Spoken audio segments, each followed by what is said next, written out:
Përshëndetje dhe mirë se erdhët në magazinën informative 21 drejt për drejt. Kosova nuk ka plan të dytë pos antarësimit në Bashkimin Evropian, ka thënë kryeministri në detyrë Albin Kurti, sot në një diskutim të organizuar nga Qendra për Studimet të Politikave Evropiane në Bruksel. Ai po ashtu ka bërë thirrje që zgjerimi BE-s të jetë i bazuar në merita.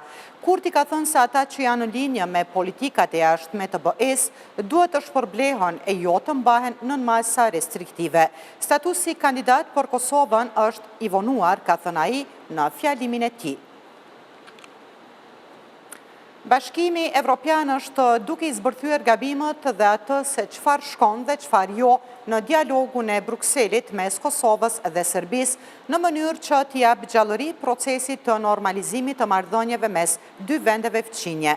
Këto komente i bëri në Podgoricë shefja e politikës së jashtme të bllokut, Kaja Kallas.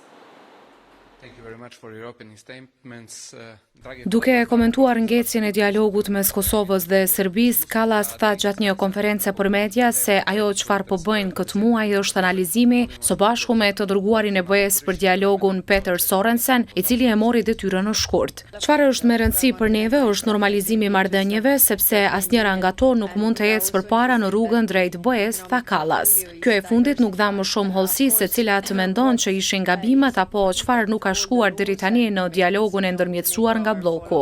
Me gjithë dialogun e zhvilluar ndër vite dhe në nënshkrimin e marrëveshjeve, procesi ka ngecur dhe tensionet janë rritur. Kallas ditë më parë ka thënë se Bashkimi Evropian është i interesuar për normalizimin e marrëdhënieve mes Kosovës dhe Serbisë, qoftë përmes dialogut apo ndonjë instrumenti tjetër. Përfaqësuesja e lartë për politikat e jashtme dhe siguri e Bashkimit Evropian, Kaja Kallas, nga 7 deri më 9 prill është duke vizituar disa shtete në Ballkanin Perëndimor. Në vizitën e parë të saj në rajon si shefe e diplomacisë evropiane, Kallas do të qëndrojë në Malë të Zi, Shqipëri dhe Bosnjë e Hercegovinë. Presidentja Vjosa Osmani ka njoftuar të ngarkuarën me punë të ambasadës së Shteteve të Bashkuara të Amerikës në Kosovë, Enju Pratipati, për tendencat e vazhdueshme të Serbisë për destabilizimin e Kosovës. Siç ka njoftuar presidenca në një takim sot, Osmani e Pratipati diskutuan për arrestimin e qytetarëve serb në Gjakov e në Prizren, që pretendonin se ndodheshin në pelegrinazh. Osmani e ka cilësuar këtë veprim si pjesë të një përpjekje të vazhdueshme nga Serbia për destabilizimin e Kosovës përmes kërcënimeve dhe dhunës. Osmani ka thënë se kjo përbën ndërhyrje të papranueshme në sovranitetin shtetëror të Republikës së Kosovës. Presidentja ka shtuar se Kosova nuk do të tolerojë asnjë ndërhyrje që rrezikon paqen, rendin kushtetues dhe sigurinë e të gjithë qytetarëve të saj, pa dallim përkatësie. Negociatat sekrete midis kryetarit të lëvizjes Vetëvendosja Albin Kurti dhe atij të nismës socialdemokrate Fatmir Limaj ende nuk dihet zyrtarisht nëse kanë sjellë ndonjë marrëveshje konkrete për bashkëpunim sa i përket ndarjes së posteve për formimin e qeverisë së re. Radio Televizionin 21 posedon një fotografi të një deputeti të zgjedhur të lëvizjes Vetëvendosje, të cilit siç shihet edhe në foton e ilustruar, gjatë komunikimit me SMS i pohohet se Fatmir Limaj do të jetë kryetari i kuvendit, ndërsa Glauko Njufca kryetar i Prishtinës. Kreu i lëvizjes Vetëvendosja Albin Kurti ka dërguar një letër kryetarit të LDK-s Lumir Abdigjikut, duke e ftuar për konsultime para konstituimit të kuvendit dhe procesit të zgjedhjes së qeverisë.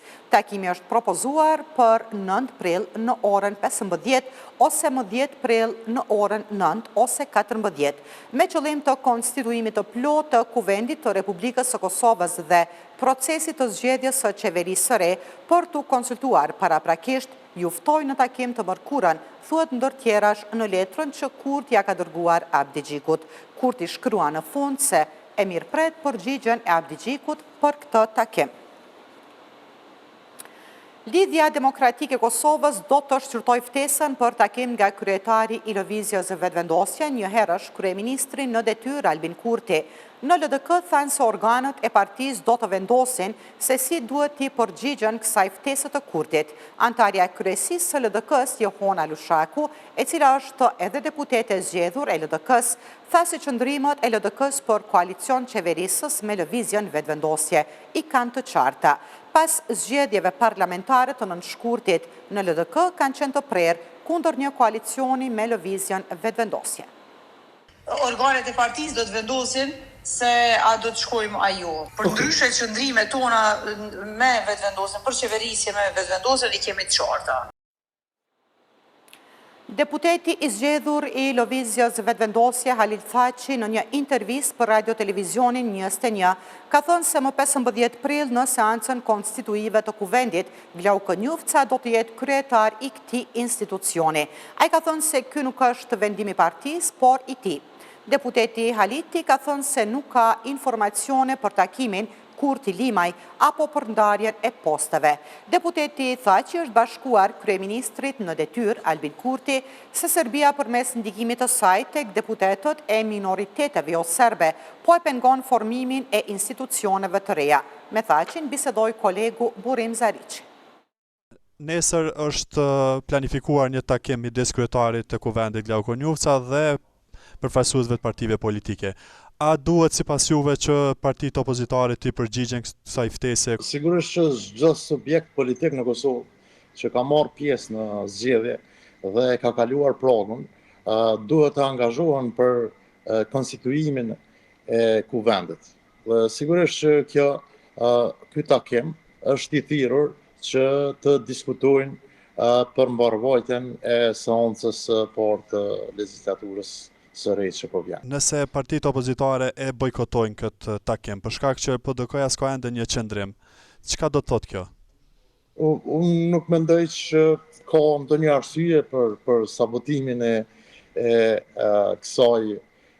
këtij takimi, sepse mendoj që qytetarët edhe ata, edhe PDK-n edhe çdo subjekt tjetër i kanë votuar qytetarët e Republikës Kosovës për ta konstituu kuvendin për t'i rregullu, do të thotë, institucionet e Republikës Kosovës. Dhe unë nuk mendoj që do të ketë ndonjë arsye për mos shkuarjen në këtë takim të subjekteve opozitare, të cilat do shohë ajo. A mund na bëni publike kush do të jetë kryetari i kuvendit, cili do të jetë propozimi i vetëvendosjes si parti fituese? Unë mendoj që sigurisht që Vlau Kënjufca do të jetë kryetari i kuvendit, do të vazhdoj detyrën e tij që mendoj që ka kryer me një përgjegjësi shumë të madhe dhe ka qenë një profesionist si kryetari i kuvendit të Republikës Kosovës. Është propozim konkret nga vetëvendosja apo është mendimi juaj personal? Është mendimi im personal, sidoqë që të jetë mbetet të shihet, por unë këtë mendim timin do ta dërgoj çdo kund dhe mendoj që Vlau Kënjufca e meriton të jetë kryetari i kuvendit përsëri. A ka ndonjë marrëveshje? Sepse edhe vetë qytetari Lëvizjen Vetëvendosje e ka rangu si subjekti më i madh në vend, prandaj subjektit më të madh në vend edhe i takon kryetari i kuvendit. A ka një marrëveshje me zotin Limajn për ndarjen e kryetarit të kuvendit? Është raportuar se Fatmir Limaj do të jetë kryetari i kuvendit, nëse do të bëhet koalicioni. Nuk kam informata të tilla. Ka negociata të tilla, keni informacione? Unë nuk kam informacione për negociata të tilla. Por jeni të hapur për bashkëpunim apo jo si vetëvendosje për shkak që të krijohen institucionet qeveria e re e kuvendit? Po ajo mbetet në përgjegjësinë e kryesisë së Lëvizjes Vetëvendosje dhe kryesisht këto negociata i bart edhe vetë kandidati për kryeministër që do të jetë kryeministër zotëri Albin Kurti dhe sigurisht që çdo informacion rreth këtyre ngjarjeve mund ta merrni prej kryeministrit sepse unë nuk jam bashkë këtyre bisedimeve. Qartë, kur jemi tek seanca e 15 prillit, A prisni që të konstituohet kuvendi, i keni votat e nevojshme dhe a prisni që po në të njëjtën ditë të zgjedhet qeveria e re, të formohet qeveria e re dhe a i keni numrat edhe për qeverinë? Mendoj që me 15 prill do të zgjidhet qeveria, sigurisht që do të zgjidhen edhe të gjitha organet e kuvendit, siç është krye parlamentare e të tjera. Pra, unë shpresoj shumë që me 15 prill do të filloj qeveria e re dhe sigurisht që edhe me 15 prill, po këtë ditë do të filloj edhe kryetari i kuvendit të zgjidhet. Sa vota i keni sipas juve për qeverinë e re deri me tash? Dhe ku i llogarisni ato? Në minoritetet jo serbe apo edhe në parti shqiptare? Sigurisht që votat do të jenë të mjaftueshme për të kriju institucionet e Republikës Kosovës. Për shkak që kryeministri u ankua dje se Serbia po ndikon tek deputetët jo serb dhe po e pengon formimin e institucioneve. Po, natyrisht që përderisa thotë edhe kryeministri ka sinjale serioze për këtë çështje. Serbia nuk është që nuk e ka pengu institucionet e Republikës Kosovës, nuk është që nuk i ka pengu në vazhdimsi dhe vazhdan t'i pengoj. Mirë po, unë besoj dhe shpresoj shumë që me 15 prill do të vijë qeveria, do të krijohet qeveria, do të krijohen institucionet e Republikës Kosovës me gjithë sfidat që mund të jenë deri në 15 prill. Zoti thotë që e përjashtoni mundësinë për një bashkëpunim me ndonjë deputet të listës serbe? Lista serbe nuk ka vend për bashkëpunim me listën serbe. Kuptohet, nuk ka vend për bashkëpunim me asnjë prej deputetëve të listës serbe. Sepse u kritikua zoti Kurti gjatë negociatave me zotin Rashić dhe me përfaqësuesin Goran, të cilët ishin të afërt me listën serbe, se ka bashkëpunim me ta pikërisht për shkak të votës. Unë nuk mendoj që zoti Rashić ka bashkëpunim të afërt me listën serbe. Lista serbe edhe ashtu është hyrë në garën për zgjedhje, duke në farë mënyrë duke është kontrabandu nga PZOP dhe me të vërtetë përderisa nuk është votuar në KQZ, për mu ka qenë absurd i madh që lista serbe të jetë në listën e zgjedhjeve. Prandaj përveç kësaj dihet mirë që anëtarët e listës serbe kanë kontribuar shumë dhe kanë qenë organizatorë edhe në barikadat edhe në sulmet në veri. Pra që për ne si lëvizje vetëvendosje, tashmë e kemi dëshmuar që qeverinë e kemi bërë dhe do ta bëjmë pa listën serbe. Por me deputetin Goran Adem Hoxha, po, sepse Kurti është takuar me ta. Ky ishte vlerësuar se ishte i afërt me listën serbe.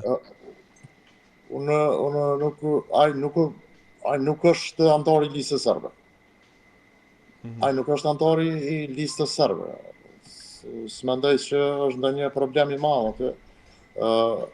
Unë kam pas edhe në seancën e fundit, unë personalisht kam pas probleme me deputetë e listës serbe. Ata që nga vrasja e herojit tonë, Afrim Bunjaku, asnjëherë nuk kanë qenë në seancën e kuvendit. Në seancën e fundit erdhen dhe provokuan, prandaj edhe unë jam ndeshur fizikisht me ta.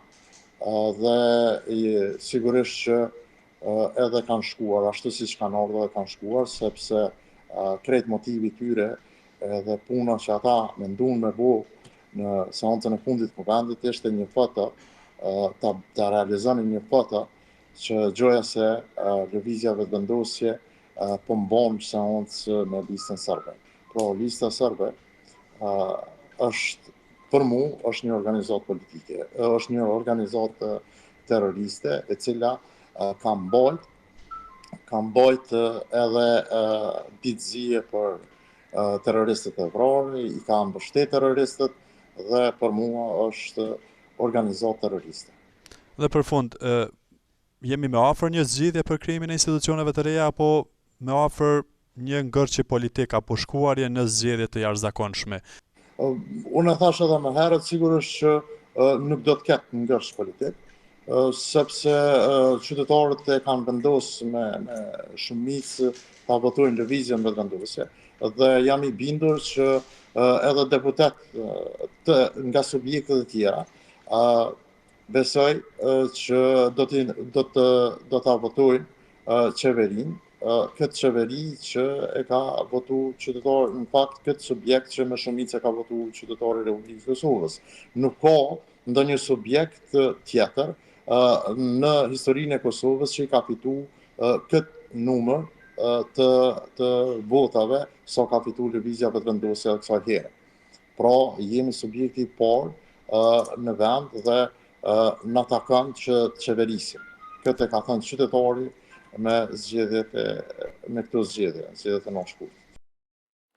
Lëvizja vetëvendosje në koalicion qeverisës me nismën socialdemokrate dhe komunitetet jo shumicë përjashto listën serbe, po konsiderohet skenari më real për formimin e qeverisë re në Kosovë. Megjithatë, në partinë e Albin Kurtit, si dhe atë të Fatmir Rimajt, nuk kanë konfirmuar nisjen e diskutimeve për arritjen e një koalicioni, përkundër që është raportuar për një takim në mes tyre.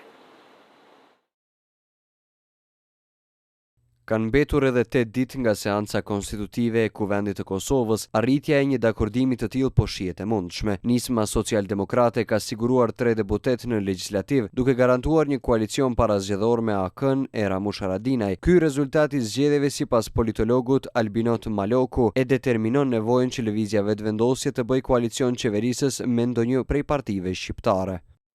Si e vetme nuk mund ta formojë qeverinë, për rrjedhoj muhabeti se ne do ta formojmë qeverinë ose ne mund ta bëjmë qeverinë është vetëm në aspektin e mundësisë që i lejohet parit. Mirë po, nuk është se po arrin ta bëj. Sikur të mos hezitonte, do të provonte të njihte realitetin e numrave dhe të bënte një partner koalicioni. Dhe pjesa e dytë tjetër është që nëse kandidati i lëvizjes vetëvendosje për kryeministër Albin Kurti provon që përmes kontrabandimit deputetëve ta bëjë qeverinë, atëherë qeveria e ardhshme do të jetë qeveri e kontrabanduesve, të cilët nuk i nevojitet Republikës Kosovës.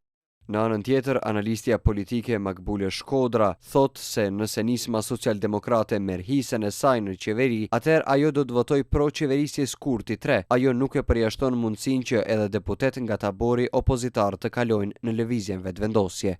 Nëse e merr ndonjë përgjegjësi në qeveri, atëherë besoj se do ta votoj. E kaluara na ka treguar që ka pasur raste që deputet pikërisht në seancë konstituive ka ndruar partinë. Edhe kjo mund të ndodhë, ndoshta zotri Kurti po llogarit në një gjë të tillë, të shohim, por ka gjasa që nëse i ofrohet nismës me përgjegjësi që ata pra mendojnë që duhet i kenë nëse votojnë lëvizjen vetëvendosje të kemi qeveri. Seanca konstitutive e Kuvendit Kosovës do të mbahet më 15 prill. Për përgatitjen e kësaj seance, kryetari i detyri i Kuvendit Glauko Njufca do të mbajë takim konsultativ të martën me liderët e partive politike. Serbëve u takojnë gjithashtu 10 ulse në Kuvendin e Kosovës. Sipas rezultateve, një ulse e ka fituar politikani serb dhe ministri i detyrë në qeverinë Kurti 2, Nenad Rashić, dhe 9 ulse do të takojnë listës serbe, partisë më të madhe të Serbisë në Kosovë, e cila financohet nga Beogradi. Eksperti i antiterrorizmit Kol Krasniqi tha se Serbia përgjatë gjithë historisë ka përdorur petkun fetar për të nxitur dhe krijuar konflikte të reja në Kosovë. Sipas tij, Kisha Ortodokse është bartësi kryesor i idesë serbo-madhe dhe në këtë situatë institucionet e sigurisë në Kosovë duhet të qëndrojnë vigjilente.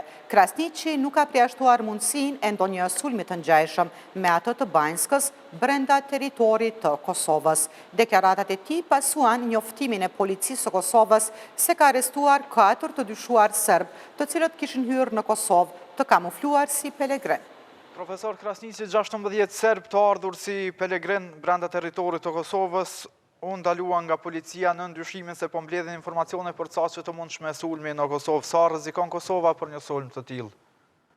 duke marrë parasysh situatën e përgjithshme gjeostrategjike në rajon, luftën mes Rusisë dhe Ukrainës dhe përpjekjet e vazhdueshme të Rusisë për atakim në mënyra dhe metoda të ndryshme të botës perëndimore dhe duke pas parasysh edhe qëndrimin politik të Rusisë për mosnjohje të Republikës së Kosovës dhe pavarësisë së saj, por edhe duke vritur një kurs vazhdueshëm të përpjekjeve të Rusisë për kompromitimin e shtetit demokratik të Kosovës, atër është mos e mundshme pritja ose është reale pritja e një përpjekje të koordinuar mes aktiviteteve të ndryshme serbo-ruse me qëllim të destabilizimit ose me qëllim të kompromitimit të shtetit juridik të Kosovës përmes eventualisht të një sulmi të ri terroristi i cili mund të kryhet në territorin e Kosovës.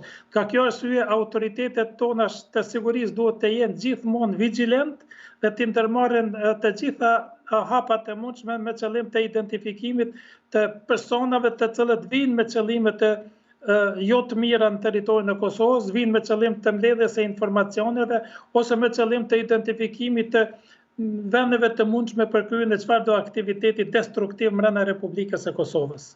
Profesor, marë parasysh faktin se brenda këtij grupi kishte pjesëtar të lartë të institucioneve të sigurisë në Serbi dhe të njëjtit po vizitonin pra po kryenin një vizitë fetare, themi, apo i përdorin serbët institucionet fetare për të shkaktuar tensione ndëretnike në Kosovë, sepse kemi edhe rastin në Banjsk. Në qoftë se shiqojmë edhe historikisht Serbia gjithmonë i ka keq përdor institucionet fetare dhe petkun fetar, por atë për qëllime të caktuara politike. Edhe në Banjsk, edhe tani, edhe gjatë luftës në Kosovë dhe gjatë luftës në Bosnjë, gjithmonë kisha serbe ka qenë bartëse kryesore ose promovuese kryesore ideologjisë serbëmadhe. Kjo është një realitet. Prandaj ne si institucione ose institucionet juridike të Kosovës duhet gjithmonë ta bëjnë dallimin mes përkushtimit të besimtarve për misionet caktuara fetare, por natyrisht të ndërmarrin masa efikase me qëllim të identifikimit dhe ndërpresës çfarë do përpjekje për keq përdorimin e udhëtimeve të ndryshme fetare ose me qëllim të keq përdorimit të shfrytëzimit të aspekteve të ndryshme fetare për nxitjen e urrëties ose mosdurimeve të ndryshme nacionale, fetare, racore e tjera. Profesor, marë parasysh se deri më tani kemi pasur tensione vetëm në veri dhe tash i kemi të arrestuar në 2 komunat të tjera në Gjakovë dhe Prizren. Sa rrezikohen komunat e tjera që të nxitën tensione? 4 komunat veriore të Kosovës janë relativisht të një etnike në të kuptim qoftë se themi, dhe në qoftë se studiohet nga aspekti krejtësisht neutral përpjekjet e grupeve të ndryshme radikale serbe me qëllim të stabilizimit dhe kompromitimit të pushtetit të ri demokratik këtu të ne në Kosovë, atëherë shohim se ata natyrisht godasin aty ku mendojnë se është pika më e ndjeshme për botën perëndimore dhe kjo nuk do të thotë se ata do të mesin imun ose nuk do të përpjeken ose nuk do të vazhdojnë përpjekjet e tyre me qëllim natyrisht të goditjes së vendbanimeve krejtësisht ose multietnike ose vendbanime të ndryshme serbe të cilët janë brenda territorit të Kosovës ose brenda Kosovës qendrore. Kjo nuk do të thotë se edhe përpara ne kemi pasur raste të goditjeve këtu në Pej, kur me qëllime të caktuara politike ishin vrarë dhe masakruar disa trit serb me qëllim të fajsimit të ushtrisë lirimtare të Kosovës dhe natyrisht kjo është një prej strategjive të vazhdueshme të kreut reaksionar të Beogradit me qëllim natyrisht të kompromitimit, me qëllim të fajsimit, ata janë të gatshëm të godasin edhe qytetarët krejtësisht pafajshëm të komunitetit serb. Kryeministri Kurti, këto arrestimi i lidhi me sulmin e fundit në Zveçan, pra në objektin e postës së Kosovës atje, sa ka gjasa që të rikthehen tensionet në veri, profesor? Shikoni, deklaratat politike dhe të kryeministrit, por edhe të ministrit punëve të brendshme, nëse i analizojmë ato dallojnë pak në raport me deklaratat zyrtare ose në raport me hetimet zyrtare të cilat i kanë zhvilluar institucionet tona të sigurisë. Mundësia e këthimit ose destabilizimit të jetës politike në veri është një prej detyrave permanente të grupeve të ndryshme radikale dhe destruktive serbe. Ajo në bazë të disa informacione natyrisht se ata nuk kanë pushu aktivitetin e tyre dhe përpiqen të jenë gjithmonë të gatshëm dhe në momentet e caktuara historike, të volitshme historike për intereset e tyre që të godasin. Mirë po, unë e besoj se tani aktualisht përderisa Bashkimi Evropian po i korrigjon gabimet e veta në raport me ofrimin e ndërmjetësimit të dialogut mes palës kosovare dhe asaj serbe, duke e marrë parasysh edhe shtimin permanent të forcave sipas vërejtimit të shkallës së rrezikshmërisë në veri të forcave të NATO-s dhe vendosmërisë së tyre, natyrisht jo vetëm të NATO-s, por edhe shteteve tjera që të mos lejojnë një përshkallëzim eventual të konfliktit mes Kosovës dhe Serbisë. Atëherë unë besoj se nuk do të ketë ndonjë konflikt për masave të gjera, mirë po gjithë ajo që është konflikt ose përpjekje e kreut të shtetit serb në atë kuptimin e qëndrimeve të tyre radikale dhe ekstremiste në raport me Kosovën, do të jetë vetëm provokimi i autoriteteve tona shtetërore përmes sulmeve të caktuara, përmes propagandimit kundrej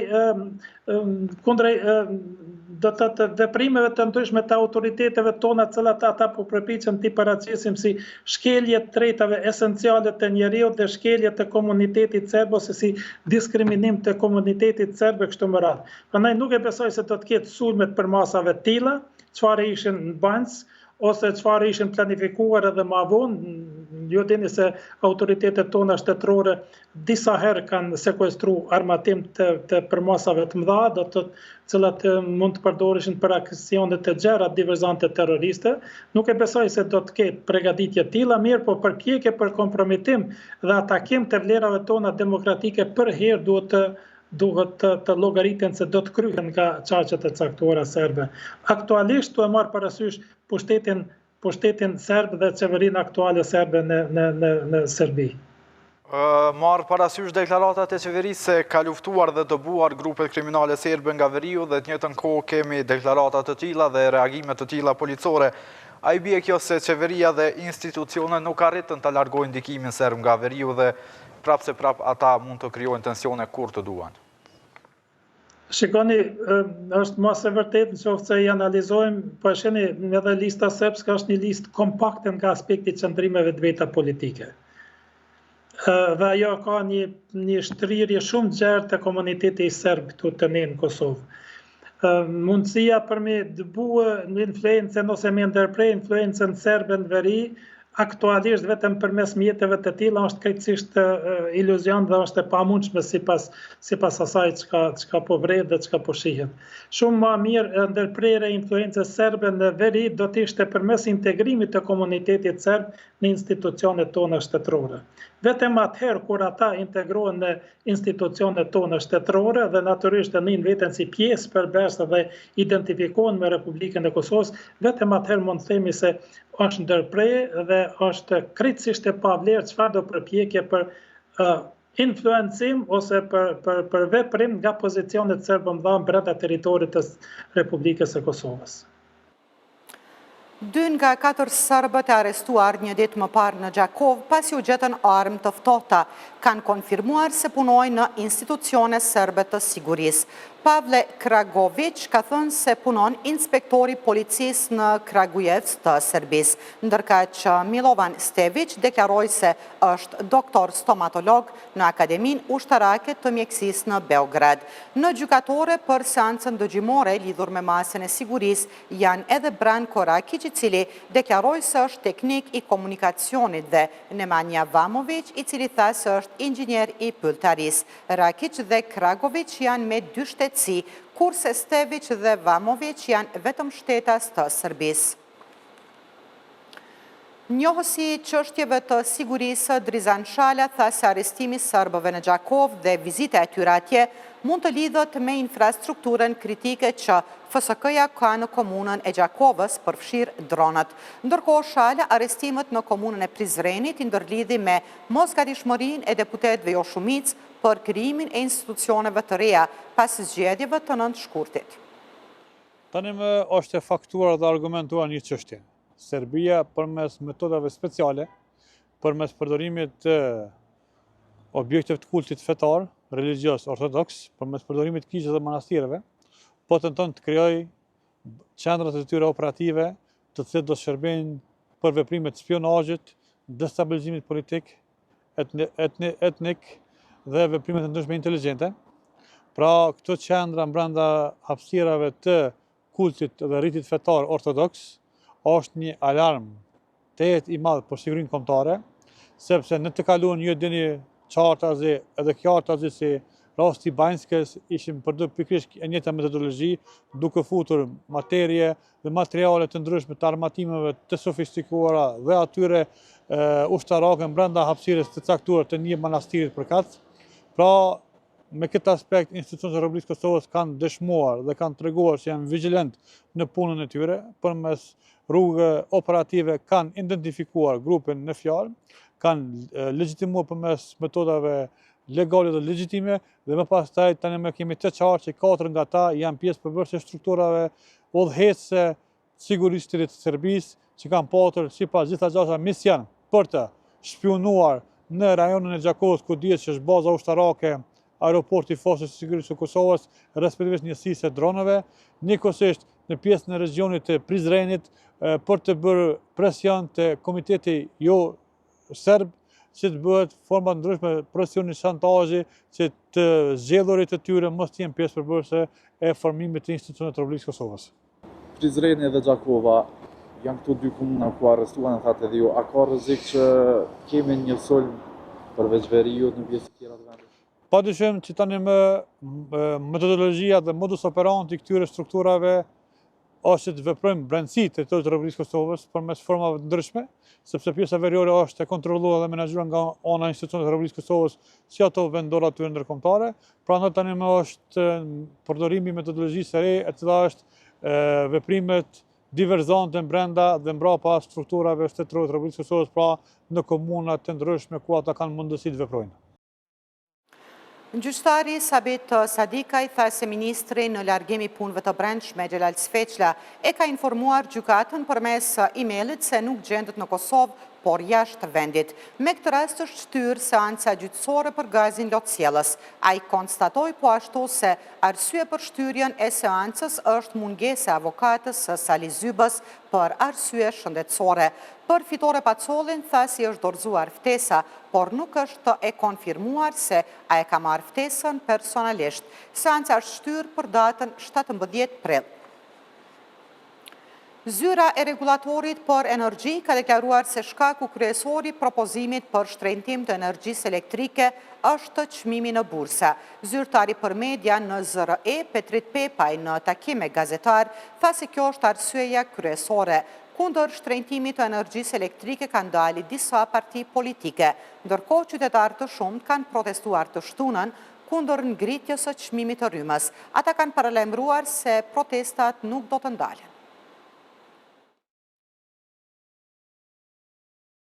Mbledhjen e thirrën vetë për media, por vetë deshtën ta shpërfillin atë. Zyrtarë të zyrës e regulatorit për energji me dojmos dëshironin të bisedonin vetëm me gazetar dhe pa kamera, duke i rezistuar kështu regjistrimit pamor dhe zënor. Ka pajtim me u xhiru e as më publiku as në për çka po diskutojnë as tash. Domethënë kjo është diçka që është ndaluar me ligj. Por mediat me këmbgulje sfiduan këta zyrtar të ZRE-s duke kërkuar nga këta të fundit që të jenë transparent me opinionin publik. Pas rreth 40 minutave diskutim, drejtori menaxhues në zyrën e regulatorit të energjisë Petrit Pepaj u pajtua që takimi të mbahet në praninë e kamerave. Ai ndërkaq theksoi se vendimi për rritje të çmimit të energjisë për 15% pritet të votohet me 11 prill dhe do të hyjë në fuqi nga 1 maji. Vendimi i cili do të pritet më marr me 11 këtij muaji do të hyjë në fuqi prej datës 1 maj. Vendimi për shtrenjtimin e energjisë elektrike është duke u kundërshtuar në masë të madhe tash e më shumë se 2 muaj nga qytetarët, bizneset, organizata jo qeveritare, si dhe nga vetë presidentja e vendit Vjosa Osmani. Madje në shenjë paknatësie u organizuan edhe protesta. Qytetarët vazhdojnë të jenë të prerë se do të vazhdojnë të ngrisin zërin e tyre kundër këtij shtrenjtimi, që sipas tyre do t'i gjunjëzojë ata. Borra shumë e raun, sa unë mas pas mive përballu me 120 euro. Kam edhe ma shumë me dru, punoj, po shumë rryma është shumë katastrofë. Rryma u shtrejtu 4-5 herë deri më tash. Kjo është e tepër, po. Po i valloj borra është për neve bëllë, se na myten me që të shtrejtime, po që kena me bo. Sipas zyrës së rregullatorit për energji, arsyeja kryesore e propozimit të rritjes së çmimit të energjisë elektrike prej 15% është për shkak të rritjes së çmimit në bursa dhe nuk ka ndonjë arsye tjetër. Por sipas ekspertëve të ekonomisë, ky shtrenjtim do të zbrazë në masë të madhe xhepin e qytetarëve. Rritja e energjisë elektrike për 15% e paralajmëruar nga ZRE-ja nuk është asgjë më shumë se sa rritja e kostove të xhepit dhe rritja e shportës së konsumit për qytetarin, dhe njëkohësisht rritja e varfërisë për pjesën e kostës realisht apo qytetarëve, po jo dhe për kostën politike, sepse ne nuk kemi një burgshtetas që i thot kompanisë turke uli fitimet, por ne kemi një burgshtetas që i thot qytetarit paguaj edhe nga varfëria. Ky efekt është tepër zinxhiror dhe sigurisht që ka më ndikuar gjitha hallkat e jetës, duke filluar prej biznesit që cekëm deri te konsumatori i fundit, e që barën kryesore të këtyre ndryshimeve do ta ketë konsumatori kosovar. Sipas llogaritjeve minimale që mund të ketë, duke u bazuar në numrin e konsumatorëve, atëherë dikon rreth parafërsisht 50 milion euro do të jetë kosto më e madhe konsumatorëve kosovar nga ky shtrajtim. Deri më tash në adresë të ZRE-s kanë arritur afro 400 ankesa nga qytetarët. Ndërkaq aktivistët e grupit Asnjë Cent më shumë protestën e radhës e kanë paralajmëruar më 11 prill, në ditën kur zyra e rregullatorit të energjisë pritet të marrë vendim për rritjen e çmimit të energjisë për 15%. Të premten e 11 prillit është paralajmëruar të mbahet protest sërish në Prishtinë kundër shtrejtimit të energjisë elektrike. Nisma Asnjë Cent më shumë ka njoftuar se protesta do të mbahet në orën 12 në sheshin Zahir Pajaziti. Protesta e parë ishte e madhe, të premton e bëjmë edhe më të madhe. ZRE pritet të marrë vendimin për rritjen e çmimit të energjisë elektrike. Kjo është një moment shumë i rëndësishëm. Zëri qytetarëve duhet të dëgjohet, thuhet në nismën e grupit. Rritja e çmimit të energjisë nuk është vetëm një faturë më shumë, ajo do të pasohet me rritje të çmimeve të ushqimeve, produkteve bazë, shërbimeve dhe kostos jetesës në përgjithësi. Qytetarët nuk mund dhe nuk duhet të paguajnë për një krizë që nuk e kanë shkaktuar, thuhet tutje në njoftim. Shikues të nderuar, për më shumë informacione klikoni edhe në portalin ton rtv21.tv. Mirupafshim.